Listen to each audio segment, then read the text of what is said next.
Euron, hemos tratado los dos primeros capítulos respecto a los mitos del nacionalismo vasco y las mentiras de José Díaz Herrera por parte de Pierre de l'Hostal en Aberriberri. Y con su permiso voy a transcribir el mensaje de los capítulos 3 y 4 acerca de estas circunstancias respecto a las mentiras de esa época, 1936-37. Así pues, comencemos. Le fusilan el 19 de noviembre de 1936 por ayudar a escapar empresarios vascos por el puerto internacional de Bilbao. Estamos hablando de Vaconic y José Díaz Herrera.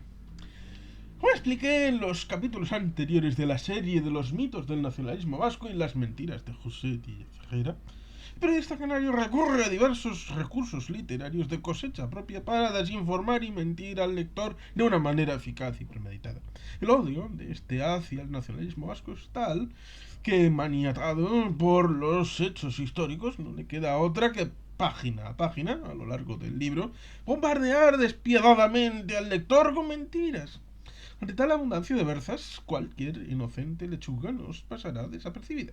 El caso de José Díaz Herrera utiliza una vez más el recurso que ha bautizado como mentira a pie de página.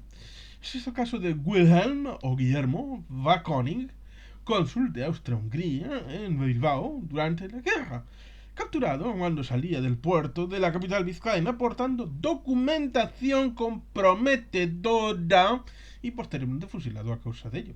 Pero vamos, como nos lo relata el periodista José Díaz Herrera. Texto. Guillermo Vaconic, consejero de minas de Cala y de siderúrgica del Mediterráneo, cónsul de Hungría y de Austria, le fusilan el 19 de noviembre de 1936 por ayudar a escapar empresarios vascos por el puerto internacional de Bilbao durante la Guerra Civil. 44. Nota. Nota 44. La sentencia de muerte fue por espionaje, aunque su papel primordial en la guerra civil fue la de ayudar a mucha gente a escapar. Los mitos del nacionalismo vasco, página 137, José Díaz Herrera. En este ejemplo de mentiras a pie de página, como en el del capítulo anterior, el texto y la nota a pie de página se contradicen. Como muy bien sabe el periodista, la gran mayoría de sus lectores, desalentados por sus farragosas e intrascendentes notas a pie de página, no se van a detener a completar la información de estas. Arriba en el texto, que todo el mundo va a leer, el periodista nos dice que Vaconic es fusilado por ayudar a escapar empresarios vascos. La mayoría de los lectores de los mitos del nacionalismo vasco es con lo que se va a quedar y nadie es más consciente de ello que José Díaz Herrera. Abajo, en la nota de pie de página en la que una minoría de lectores reparará, nos aclara que la sentencia de muerte fue por espionaje. Un dato histórico sin duda relevante. Su papel primordial fue la de ayudar a mucha gente a escapar, pero que, como veremos más adelante, no tiene nada que ver con su muerte, como implícitamente está reconociendo el propio escritor. Lo dicho más arriba, sencillamente mentira. Es decir, como en el caso anterior de los burikidis del PNV fusilados por Franco, en el texto dice una cosa y en el de la nota dice otra diametralmente opuesta. Una cosa es su hipotético papel primordial en la guerra y otra por lo que lo fusilaron. Dos cuestiones distintas. En el relato del libro no nos deja margen a ninguna duda. Se le fusiló por ayudar a escapar a empresarios vascos. Y es que el gobierno vasco debía de ser tan criminal para José Díaz Herrera que lo fusilaron por salvar la vida de estos infortunados empresarios.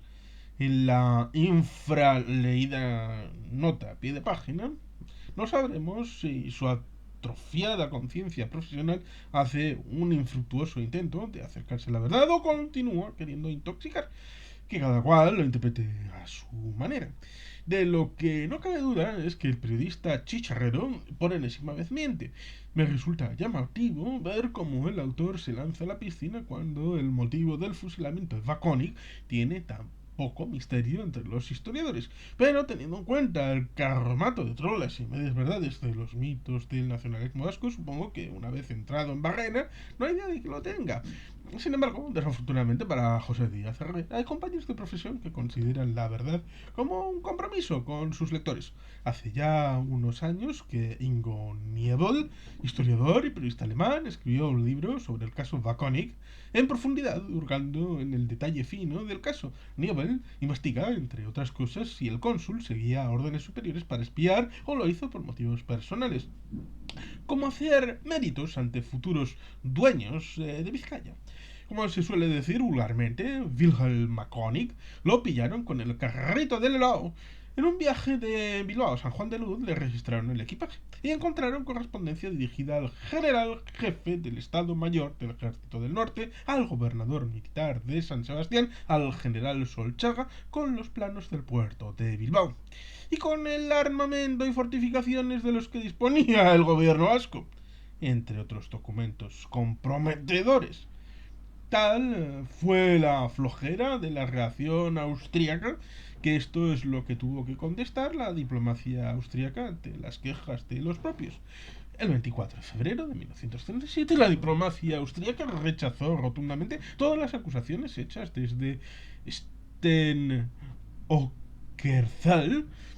El consejero de delegación Winterstein escribió el 15 de marzo de 1937 que aunque Wilhelm Waconig hubiera sido reconocido oficialmente como cónsul honorífico, la diplomacia austríaca no hubiera podido actuar de otra manera porque las instituciones españolas hubieran tenido derecho de detenerle por espionaje y encausarle judicialmente, según nuestras informaciones.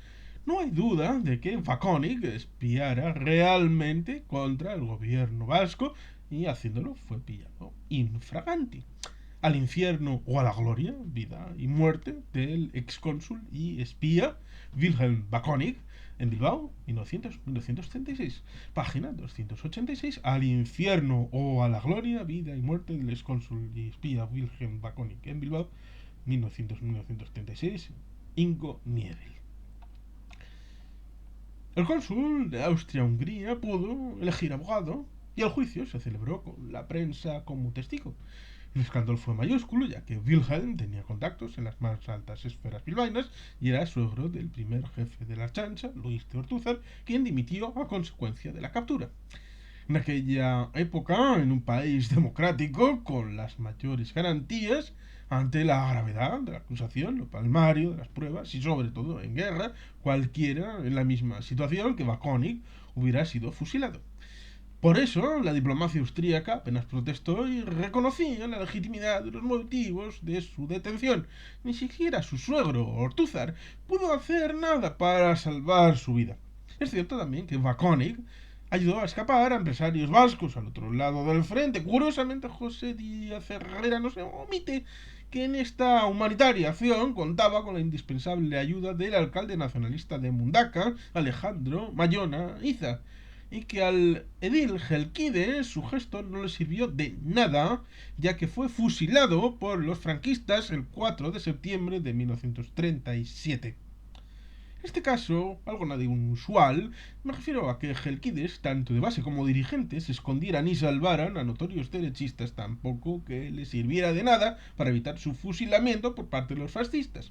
Son los casos de Florencio Marchegui, alcalde de Deva, o Leandro Ameza Javilla, directivo del PNV de Algorta, fusilado tras esconder a los derechistas L. Aznar, J.M. Rivas, Antonio Basagoiti, Ramón Villavaso y varios religiosos.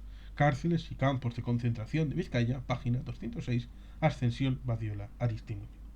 Y aunque Díaz Herrera insistía en satanizar al PNV y los testimonios gelchales al bando franquistas de la represión republicana son innumerables, desde nacionalistas de base a los más altos cargos del PNV, lo reconocen las mismas víctimas franquistas de esta represión en los libros testimonios escritos en caliente justo acabada la guerra. Ibarra, Herrera Oria, Carasa Torre, Echandía, César Jalón. Ahora bien, ¿significa esto que no se fusiló a nadie por ayudar? Pues resulta que sí, sí que se fusiló a este tipo de buenos samaritanos. Desgraciadamente para el relato intoxicador de Díaz Herrera, los asesinos no fueron nacionalistas. Si estos hubieran fusilado a estas almas generosas, hubieran tenido que hacerlo con muchísimos compañeros de partido. Los fascistas ni tuvieron estos escrúpulos ni eran tan mojigatos. No solo fusilaron a nacionalistas vascos o republicanos, su furia asesina no se detuvo ni con sus propios camaradas. Es el caso de Beasain, donde diversos franquistas locales fueron asesinados por las tropas del teniente coronel Cayuela por pedir moderación. Como ejemplos dramáticos habrá que señalar que hasta carlistas de Beasain fueron fusilados por intentar proteger a sus conciudadanos de la crueldad de sus correligionarios. Negociaciones del PNV con Franco durante la Guerra Civil, página 168. Carlos Olazábal Estecha, ex portavoz del PP en la Diputación de Vizcaya. Como detalles curiosos en este suceso, Ingo Niebel refleja los apuntados por el periodista británico Josh Steer.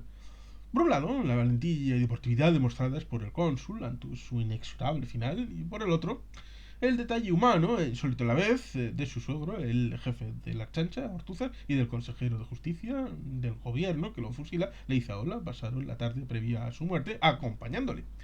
Recomiendo leer las notas a pie de página, son parte del artículo y espero que no lo contradigan.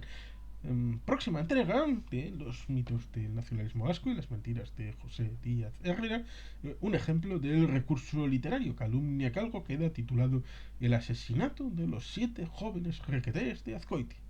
En este capítulo, el periodista chicharrero pasará de la mentira tonta y sin gran trascendencia a otro nivel. 1.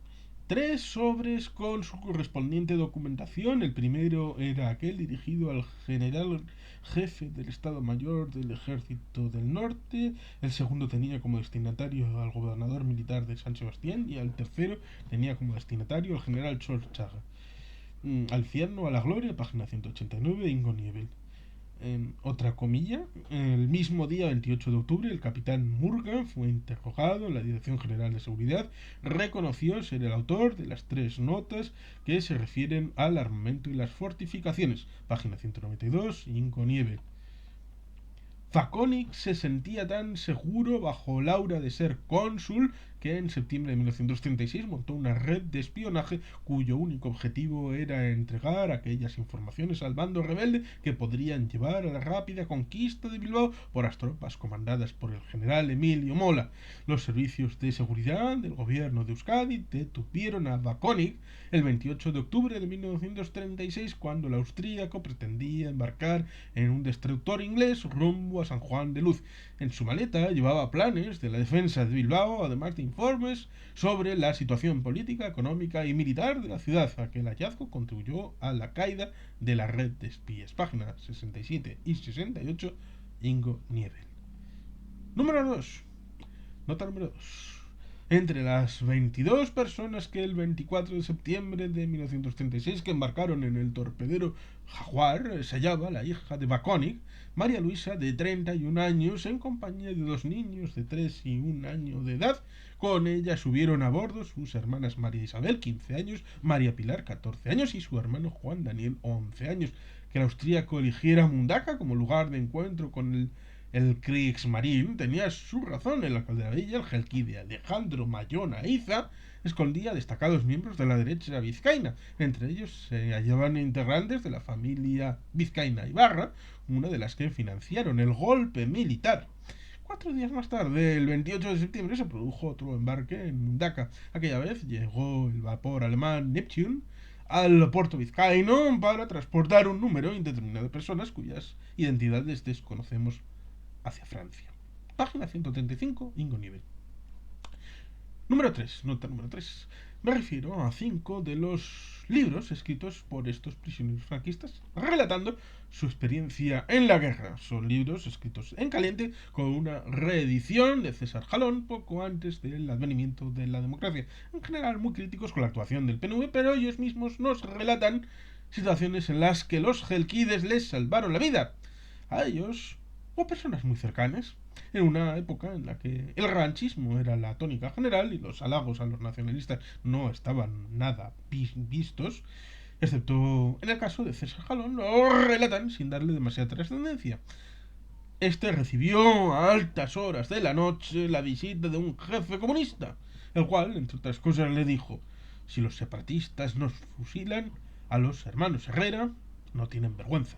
Repito, si los separatistas no fusilan a los hermanos Herrera, no tienen vergüenza.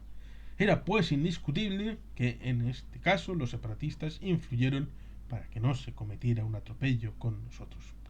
Los cautivos de Vizcaya, página 79, Enrique Herrera Oria. Deja la cárcel Ondarreta, la primera expedición. Al salir la que yo formaba se produjo movimiento de pánico. La guardia exterior pretendía impedirnos nuestra salida. Hay que matarlos, de aquí no sale nadie, dijeron prendiendo poner manos a la obra. Unos muchachos separatistas que habían recibido el encargo de trasladarnos a barcos sanos y salvos se dispusieron a nuestra defensa, empuñando sus mosquetones. Precipitadamente nos encerraron en las celdas de la planta baja. Pasaron unos minutos, se paramentó con los que pretendían acabar con nosotros, cedieron estos y salió por fin nuestra expedición con rumbo al puerto. Presos de los rojos separatistas, navarros, guipuzcoanos y vizcaínos, página 51, Federico Carasa Torre. Al poco tiempo de los sucesos, en el lugar en que se encontraban ocultos en Bilbao, sorprenden un grupo de vizcaitarras a mi hermano Ignacio y a su amigo falangista Rebolledo. Los llevan detenidos por la carretera de las Arenas cuando un coche que les seguía al llegar al Amiaco les pasó y les cruzó en la carretera. No pudo continuar el automóvil en el que iba mi hermano y se hicieron con la presa los rojos que ocupaban el otro coche en el que continuaron hacia Guecho.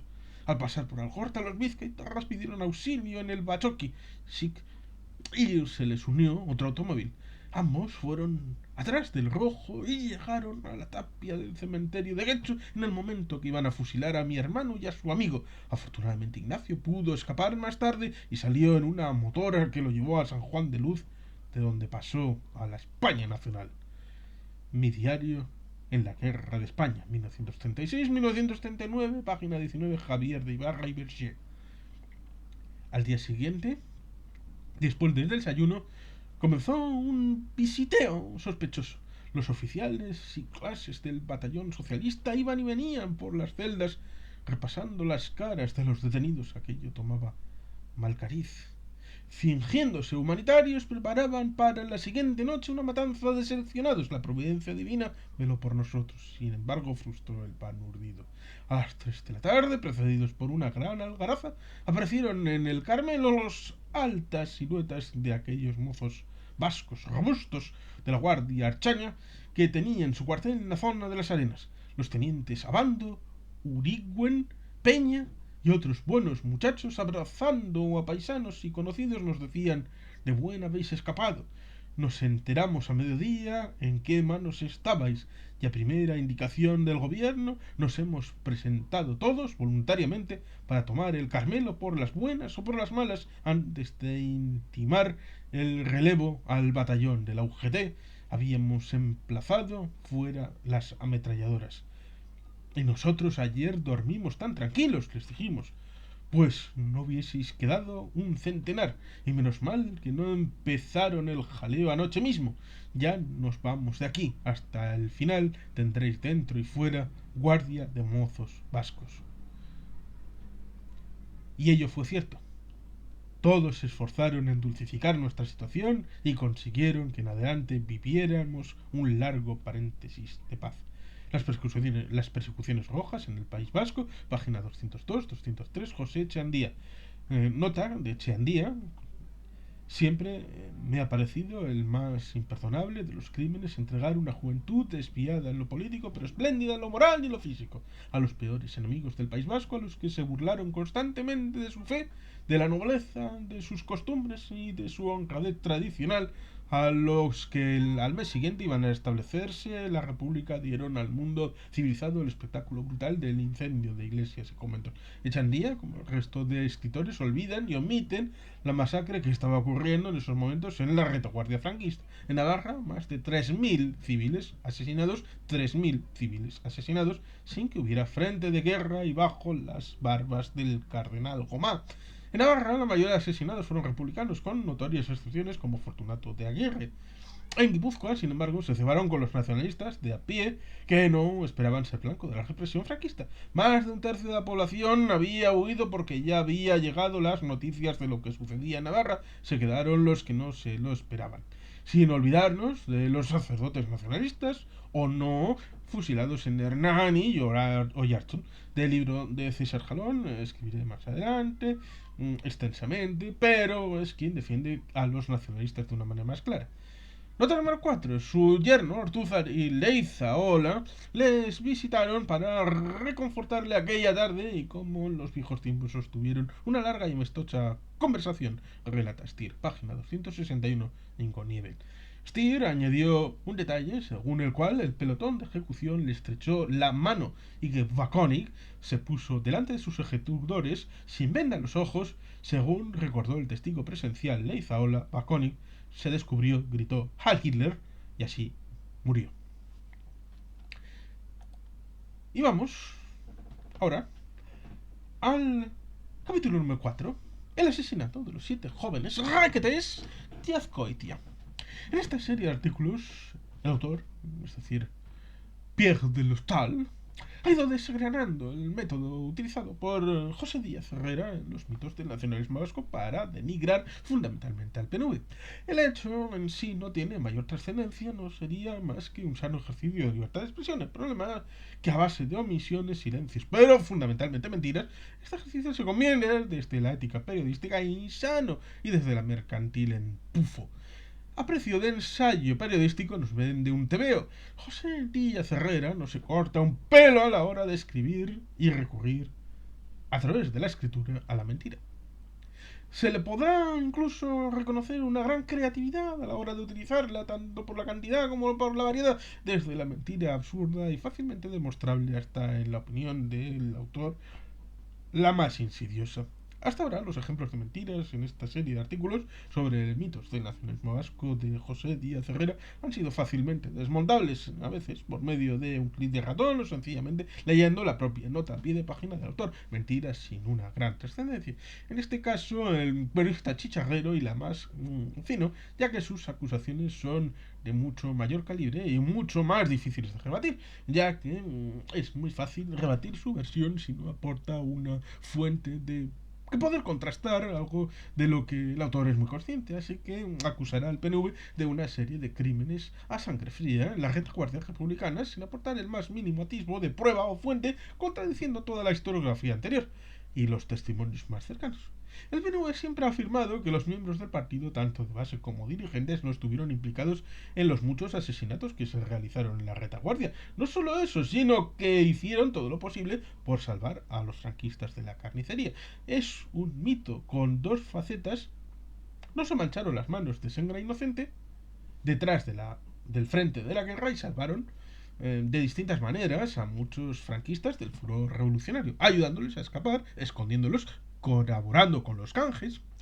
Es uno de los mitos fundamentales del PNV en la guerra civil, de los que más caló en la sociedad vasca, y el periodista canario utiliza toda su creatividad artillera para tratar de derribarlo. Es uno de los mitos que nuestro padre, es decir, el padre del autor del texto, y de los que él pensaba que exageraba. Le resultaba increíble que una guerra del siglo XX, de las masacres, genocidios y las guerras más crueles, aquí uno de los partidos contendientes, no se le hubiera manchado las manos de sangre inocente entre tanto crimen. Y como veremos más adelante, al final de la serie dará su opinión sobre todo este asunto. Como ya se ha explicado en el primer artículo de la serie sobre José Díaz Herrera, la artillería del periodista consta de cantidad de recursos literarios, con lo que lo único que hace es hurtar al lector de un relato veraz. En este caso, en su opinión, utiliza el que ha bautizado como calumnia que algo queda, adjudica al PNV crímenes de retaguardia en los que la historiografía ya ha adjudicado a algún responsable que no es el PNV, o los testimonios sobre la responsabilidad que no apuntan a los gelchales se han desvanecido con el paso de los años. El autor nos irá describiendo una gran cantidad de crímenes de retaguardia y acusará al PNV directa o indirectamente de participar en ellos. Ejemplo de esto último, de acusación, es el que viene a continuación. José Díaz Herrera adjudica a una patrulla del PNV el asesinato de 7 jóvenes requetés de Azcoitia. Texto. Impacientes por unirse a los suyos, 7 carlistas se fugan la noche anterior y salen al encuentro de los libertadores. SIC. Sorprendidos en Iraeta por una patrulla del PNV que se había apoderado del monasterio de Loyola, instalando allí el cuartel de los Udrostea, son pasados por las armas. El pacto de no agresión suscrito días antes con los nacionalistas ante el cura Joaquín Azpiazu por profesar ambos la religión católica no le salvó del piquete. Nota. José Arrizabalaga Arocena, Donato Azcoitia Aldalur, Juan Epelde Albisturni, SIC, Félix Iraondo Segurola, José Iriondo Segurola, Juan Sodupe Arrizabalaga y Juan José Iturbe Uranga. Los mitos del nacionalismo vasco, página número 158. Incluso con una imagen de las 7 tumbas. Requetés de Azcoitia, de septiembre del 36, fusilaron bárbaramente asesinados en este lugar por la horda separatista marxista. Implícitamente al detalle del relato nos hace presuponer que hay una investigación en la que el autor supuestamente basaría tanta maña e incriminación. Sin embargo, los pocos lectores que bajen los ojos a la nota de pie de página se llegarán a una pequeña decepción al no encontrar una fuente que avale nada. El marido de la tía del autor del texto era uno de los mandos de los Gudaris en Loyola. Por lo tanto, tiene el autor un interés personal en saber de dónde ha sacado José Díaz Herrera esta versión y, lo que es más importante, cree que a los familiares o descendientes de esos requetés asesinados se les debe una aclaración ante una acusación de tal magnitud. Para el subconsciente del lector, que no baje los ojos, este numerito diabólico, la gran mayoría, es una garantía de que lo que dice Díaz Herrera está avalado por alguna fuente. La realidad es que no acredita nada, únicamente aporta el nombre de las víctimas. Y esto no es suficiente para respaldar su versión de los hechos. En su opinión, la del autor del texto, otro autor tendría el beneficio de la duda, pero me temo que después de tanta mentira, José Díaz Herrera carece completamente de ello. Por la parte del autor del texto, si ha buscado testimonios de lo que sucedió, ha de reconocer que le ha costado encontrar alguno contemporáneo. Primero habló con un amigo de Azcoitia que le dijo: aquí todo el mundo lo sabe, fueron los anarquistas. Está bien, fueron los anarquistas, pero para desenmascarar a José Díaz Herrera ante los incautos lectores habrá falta algo más sustancioso que eso. Al final, buscando y rebuscando, encontró varias indicaciones y relatos. A continuación expone los que parecen más claros. La primera cita de Simón Arambarri Echaniz, sacerdote nacido en Azcoitia, que vivió la guerra civil en su pueblo siendo un chaval de 11 años. Su padre era un conocido y significado carlista local. Arambarri escribió en 1989: Anai arteko borroka Azcoitien, mila bederatzireun, irurogeita iru, mila bederatzireun, eso está mal. Pone 1963-1939, tendría que ser al revés, 1936-1939. Mila bederatzireun, hogeita amasei, mila bederatzireun, hogeita meretzi. Relatando en euskera las aventuras y desventuras de la guerra civil en Azcoitia. Y cómo no, el asesinato de los 7 requetés que huían de Azcoitia para reunirse con las tropas franquistas. Libertadores, según Díaz Herrera, que se estaban acercando. Se ha atrevido, bravo por él, a traducirlo él mismo y ha intentado ser lo más literal y fiel posible al texto original. Es por eso que el texto resulta un tanto acortonado, tal vez. Pero bueno, el 20 de julio al amanecer, retrocediendo y huyendo del frente, venía un gran grupo de milicianos de la CNT. Pararon en este caserío la Rume Chiqui en Cucuerri, todos con sus armas de fuego. Por otro lado, ese domingo en la mañana, un gran grupo de azcoitierras, desarmados en hilera, ruidosamente, iban hacia el caserío. eran los presos que habían huido de la Torre Juin el domingo a la mañana. ¿Por qué? La mayoría cogieron el camino de Cucurri, porque lo que parece, bueno, porque su intención era juntarse cuanto antes con los requetés que iban empujando en la vanguardia del ejército llamado nacional. Y los más jóvenes del grupo se dirigieron rápido y a prisa para juntarse con ellos. Fue en la zona de la Rumechiqui. Para entonces, mientras subían la cuesta de la Rumechiqui, en la colina de arriba les apareció un gran grupo. ¿Quiénes serán? ¿Serán de los nuestros? Se preguntaban entre ellos. Subieron los grupos los últimos metros, preocupados. Enseguida, el grupo de la CNT, a modo de abanico, se abrió haciendo un gran círculo. Los presos de la Torre Juin, sin embargo, subieron rectos la última cuestecita. Para el primer grupo, retroceder era muy difícil. De un lado y de otro estaban dentro del alcance de fuego de los fusiles, a los que iban, sin embargo, despacio. Bueno, pues había detrás del grupo de 7 de avanzada, les olió mal desde el principio. No se les veía ni chapelas rojas, ni banderas rojigualas, ni uniformes de requetés. No se les oía gritar ni un viva en español. Por lo otro lado, los milicianos, hermanos vascos, venid en español. Somos hermanos vuestros, subid en español. Les debieron de gritar. Los que iban por detrás de los 7 primeros jóvenes, cuando se dieron cuenta de algo, gritaron: no son de los nuestros, no son requetés, son milicianos, en euskera. Empezaron a correr cuesta abajo. Hubo quien, saltando, bajando, lo pasó muy mal. Entonces los milicianos comenzaron a disparar desde arriba, pero no hirieron a nadie. Enseguida, los primeros 7 requetés fueron hechos prisioneros. Sí que sería interesante e inquietante y digno de saber la conversación entre el grupo de milicianos y los 7 jóvenes requetés, pero hay que quedarse sin saberlo.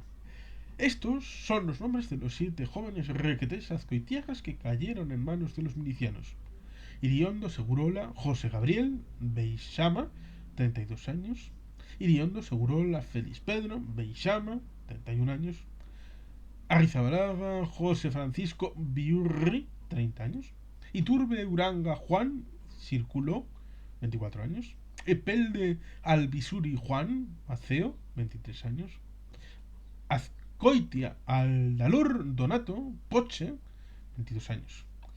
No hubo nadie que los viera desde el momento que cayeron en manos de los milicianos en la zona de la RUM. Dicen que sí. Esa mañana de domingo, el que les guía y guardián de la Casa Santa, Javier Sudupe, los debió ver. Más que eso, el señor Sudupe le dio mala espina desde el principio. ¿Pero qué hacer? Esos jóvenes azcoitiarras le debieron mirar como diciendo: haz algo por nosotros. Pero, como el señor Sudupe debió reconocer después, ¿qué podía hacer yo contra ese grupo de milicianos? Pues no conocía a nadie. Los milicianos y los 7 jóvenes detenidos, después de bajar por el camino de carros de Loyola, entraron en coches y camiones atravesando Azpeitia y Zestoa. Los llevaron hacia Iraeta. Cuando llegaron al cruce de caminos de Iraeta, los obligaron a bajar de los camiones, los llevaron a un rincón entre los árboles y allí mismo los mataron a tiros. Anaya Arteco Borroca Azcoitian, 1963, no, 1936, 1939, página 107, Simón Arambarri, Echaniz. Un grupo de milicianos rojos en retirada les sorprendió y los hizo prisioneros, dándoles muerte acto seguido, pues les era más fácil asesinar a gente desarmada en la retaguardia que combatir a cara en la primera línea. La otra mitad, página 134, Miguel de Legarra, periodista franquista de Donostia. La siguiente cita, del abrazo de los muertos, de José de Arteche, un nacionalista natural de Azpeitia, muy crítico con la represión republicana en Guipúzcoa. Cuando las tropas franquistas entraron en Donosti, decidió arriesgarse y quedarse. Había sido uno de los miembros del GBB que votó en contra de tomar partido en la guerra y respaldar a la República. Salvó a varias personas del furor revolucionario. Cuando los franquistas entraron, no le dejaron otra opción que alistarse en sus filas, mientras veía cómo amigos y excompañeros eran fusilados. Suenan en la calle tiros sueltos. Los cenetistas se entretienen disparando a las barricas de vino y bidones de aceite de la alhóndiga municipal en Azpeitia. Las hazañas de aquella partida culminaron con el asesinato de 7 carlistas de Azcoitia, a quienes apresaron cuando ya habían sido puestos en libertad. Llevándolos consigo en el auto de línea que usufructuaban, los asesinaron junto a la carretera cerca del pueblo de Iraeta. El abrazo de los muertos, página 47, José de Arteche. Para escribir esta serie de artículos en respuesta a los mitos del nacionalismo vasco de José Díaz Herrera, el autor ha priorizado leer la bibliografía utilizada sobre la guerra civil en el País Vasco por el propio periodista. Huelga decir que la mayor parte de esa bibliografía no es precisamente favorable al nacionalismo vasco. En ninguno de esos libros ha leído el autor que el asesinato de los jequetes azcoitiarras fue la responsabilidad de los gelquides. Esta última cita que ha puesto como guinda, ya que José Díaz Herrera cita este libro como fuente bibliográfica. Los mitos del nacionalismo vasco, página 155, nota número 31. Es decir, el periodista chicharrero no solo no aporta ninguna fuente respaldando sus acusaciones, tampoco puede alegar ignorancia. En cuanto a la ruptura del llamado pacto de no agresión mencionado por Díaz Herrera, gustaría al autor recordar que en Azcoitia, antes de la guerra, los carlistas superaban el 50% de los votos. El sacerdote Simón Arambarri nos recuerda en su libro que no solo se castigó y humilló a los nacionalistas que escondieron y ayudaron a escapar, entre otros muchos, al jefe de los tradicionalistas del pueblo. Su padre carlista convencido también lo fue porque las nuevas autoridades consideraron que no mostraba suficiente entusiasmo ante las virtudes del glorioso movimiento nacional. Los franquistas no solo cerraron las icastolas, los colegios también tuvieron que cerrar porque prohibieron a todos los profesores nacionalistas la docencia.